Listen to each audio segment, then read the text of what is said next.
আসসালামু আলাইকুম, good morning everyone. সকালবেলায় কারিজমার সার্ভিসিং শেষ করে নিলাম। একটা মাস্টার্স সার্ভিসিং দিয়েছিলাম, তো 500 কিলোমিটার পরে আবার আসতে বলছিল, তারা সাউন্ডটা অ্যাডজাস্ট করবে, ওই কাজটা এসে করলাম। এটা ছাড়াও বাইকের চেইনে অনেক সাউন্ড ছিল, ফ্রন্ট স্প্রকেটটা চেঞ্জ করতে হয়েছে, আরও কিছু পার্টস চেঞ্জ করতে হয়েছে। এটা নিয়ে বাসায় গিয়ে কথা বলবো আপনাদের সাথে। এই কারিজমার মেইন যেটা ইস্যু হয়, যে স্টার্ট আপ প্রবলেমটা, এটার সাথে দুইটা জিনিস জড়িত। একটা হচ্ছে ব্যাটারি, আর আরেকটা হচ্ছে একটা ক্যাপ আর স্পার্ক প্লাগ। তো ওগুলো চেঞ্জ করা লাগে মাঝে মাঝেই, কারণ আমাদের ফুয়েল কোয়ালিটি ভালো না। সো এটা চেঞ্জ করলাম। এখন চলেন রাইড করি। রাইড করতে করতে আপনাদের সাথে কারিজমার ব্যাপারে কিছু জিনিস শেয়ার করব।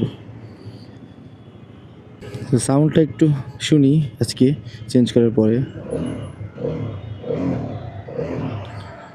আমার কাছে সাউন্ডটা আগের চেয়ে অনেক বেটার লাগতেছে। মাঝখানে একটু সাউন্ডটা বাজে হয়ে গেছিলো, ঝনঝন করতো, তো বেসটা আবার ফিরে আসছে।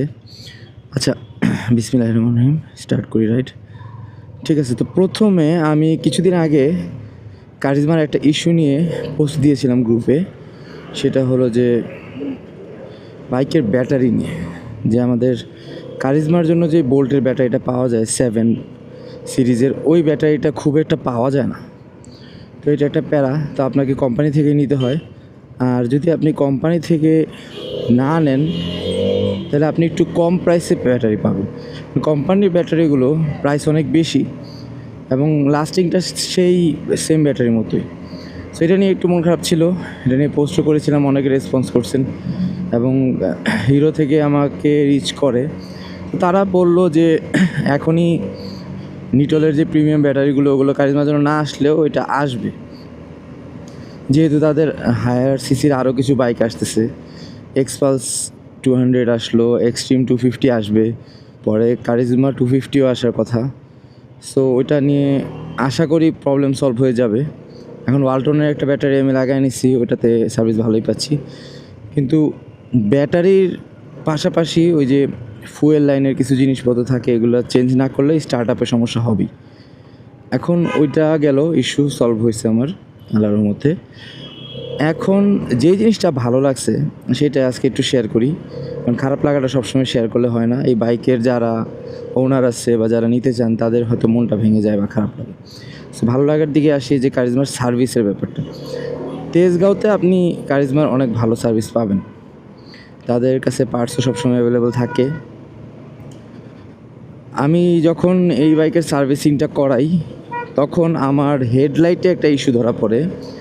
হেডলাইট ফ্লিকার করতো, বাইক রাইডের সাথে থ্রটলের সাথে আমার হেডলাইট ফ্লিকার করতো। তো এই জিনিসটা আমারও নজরে আসেনি। কিন্তু যখন সার্ভিস করা হচ্ছিল, এখন সার্ভিসে মেইন দায়িত্বে সুপারভাইজার হিসেবে মিন্টু ভাই আছেন। মিন্টু ভাই খুব ভালো মানুষ। উনি আমাকে বললেন যে স্যার, আপনার তো হেডলাইটে ইস্যু হচ্ছে, আপনার হেডলাইটটা চেঞ্জ করতে হবে। এখন এই বাইকের হেডলাইট চেঞ্জ করা মানে বিশাল বড় একটা ব্যাপার, কারণ হেডলাইটের প্রাইস হচ্ছে 28,000 টাকা, 28,000 টাকা। তো আমি বললাম যে মেজর ইস্যু না হলে হেডলাইট চেঞ্জ না করলে কি হবে? তো উনি বললেন যে স্যার, আপনার হেডলাইটটা আমরা ফ্রি অফ কস্ট, মানে কোনো টাকা ছাড়াই ওয়ারেন্টির মধ্যে চেঞ্জ করে দিব। এখন আমার বাইকের কিন্তু 18,300 কিলোমিটার প্লাস রানিং, এবং প্রায় 2 বছর হয়ে যাচ্ছে ফেব্রুয়ারি মাসে। সো এই সময় এসে ওয়ারেন্টি পাওয়াটা কিন্তু অনেক বড় একটা বিষয়। সেইটা আমার অনেক ভালো লাগছে, যে না, ওয়ারেন্টির যেমন এর আগেও আমার বাইকের যেটা স্টার্ট আপ সুইচটা চাপা বলে, এটাও তারা ফ্রি অফ কস্ট, মানে ওয়ারেন্টির মধ্যে আমাকে চেঞ্জ করে দেয়। সো খারাপ লাগা যেমন আছে কিছু কিছু জিনিস বিষয়ে, কিন্তু এখানে ভালো লাগার বিষয়টা অনেক বেশি। সো এইভাবে যদি হিরোর সার্ভিসটা পাওয়া যায়, তো কারিজমা ওনারদের আসলে নিরাশ হওয়ার কিছু নাই। আর আমার আসলে এই বাইকটা অনেক লং টাইম ইউজ করার প্ল্যান। আমি ওই অন্যদের মতো বছর বছর বাইক চেঞ্জ করার ক্যাপাবিলিটি, সামর্থ্যও নাই, আমার ইচ্ছাও নাই। সো আশা করি বাইকটা অনেকদিন চালাবো এবং হিরো থেকে সাপোর্টটাও পাবো, কারণ একটা মোটরসাইকেল যখন আমরা নিউ নেই, অফিসিয়াল নেই, তখন ওইটা আমাদের অনেক ভালো একটা সাপোর্টের আশায় কিন্তু আমরা অফিসিয়ালি নেই। এখন আপনারা যারা হিরো ইউজার আছেন, এক্সেমার ইউজার আছেন, তারা সবাই মিলে সমস্যাগুলো আসলে হিরোতে এসে আমরা কমপ্লেন করলে কিছু কিছু জিনিস অবশ্যই সলভ হবে। যদিও তারা আশ্বস্ত করতেছে যে সব প্রবলেম আমাদের থাকবে না। আর ওই ব্যাটারি ইস্যুটা ছাড়া আমি আসলে বাইকে তেমন কোনো ইস্যু পাচ্ছি না। ভাইব্রেশন যেটা হয় এটা কখনোই বিরক্তিকর ভাইব্রেশন না। আর বাকি যা জিনিস আছে এই বাইকের আমার কাছে অনেক ভালো লাগে। আপনি পাওয়ার বলেন, কমফোর্টেবল রাইড পজিশন, ব্রেকিং, এগুলো বারবারই বলছি যে এগুলো আসলে অনেক ভালো, সারাদিন রাইড করার মতো ভালোই লাগে। আর এখন তেজগাঁওয়ের যে সার্ভিস সেন্টারটা, এইটার গেট আপ সেট আপ পুরাই চেঞ্জ। এখানে আপনি ঘন্টার পর ঘন্টা বসে থাকলেও আপনার আসলে বিরক্তি লাগবে না, কারণ বাইক সার্ভিস করতে আসলে অনেক সময় আমাদের অনেক টাইম লেগে যায়। আর বিশেষ করে স্পোর্টস বাইক বা ফুল ফ্লেয়ার্ড বাইকগুলোতে আরও বেশি টাইম লাগে, কারণ পার্টস ফিটিং করা, খোলা, এগুলোতে অনেক টাইম ব্যয় হয়। যেমন আজকে আমি সকালে 9টায় আসছি, সার্ভিস শেষ করে আমি আসার সাথে সাথেই আমার বাইকটা সার্ভিস শুরু করে দেয় 18 নম্বর সিরিয়াল থাকার পরেও, কারণ আমার এটা আগে থেকে বলা ছিল এই সার্ভিসের টাইমটা, তো উনি আগেই স্টার্ট করেন এবং শেষ হয় আমার এই যে 1:30টার দিকে শেষ হলো, আমি এই যে বাইক নিয়ে বেরোলাম, মানে অনেক বড় একটা সময়। সো এখানে আপনার সার্ভিস সেন্টারে ওয়েটিংয়ের যেই ক্যাপাসিটি এবং ওয়েটিং রুমের যেই কোয়ালিটি, এটা অনেক বড় একটা বিষয়। সো সেই দিক থেকে তেজগাঁওয়ের শোরুমটা অবশ্যই অনেক ভালো। অন্য শোরুমগুলো আমার যাওয়া হয় নাই। এখন তারা বলতেছে যে তারা পুরা বাংলাদেশ কাভার করার একটা প্ল্যান করে রাখছেন। আর দেখা যাক যে হিরো তাদের সার্ভিস কতটা বাড়ায়, কারণ হিরোতে কিন্তু গ্রাহক অনেক বেশি, একেবারেই কম বলা যাবে না। হিরোর বাইক অনেক সেল হয়, প্রিমিয়াম ক্যাটাগরির সেল কম। প্রিমিয়াম ক্যাটাগরির বাইকই তারা এক্সিমার দিয়ে আনা শুরু করলো, তবে হিরোর পাইপলাইনে অনেক বাইক আছে।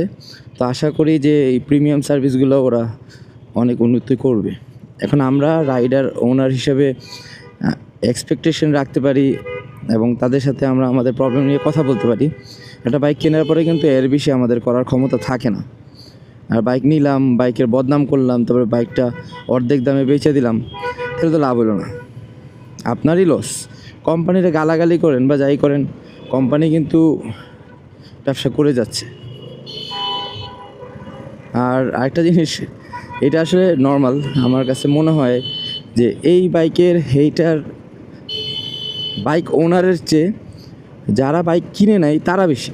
মানে কমেন্ট বক্সে যখন দেখি যে এই বাইক নিয়ে আজে বাজে কথা লিখতেছে, বাইক এটা সেটা ভাঙ্গারি হাবিজাবি, তো তারা বেশিরভাগই প্রোফাইল পিকচার বা ওয়াল পিকচার দেওয়া হচ্ছে আপনার ইয়ামাহার। আমি ইয়ামাহার নামই বলে দিলাম, তারা ইয়ামাহার ওনারই।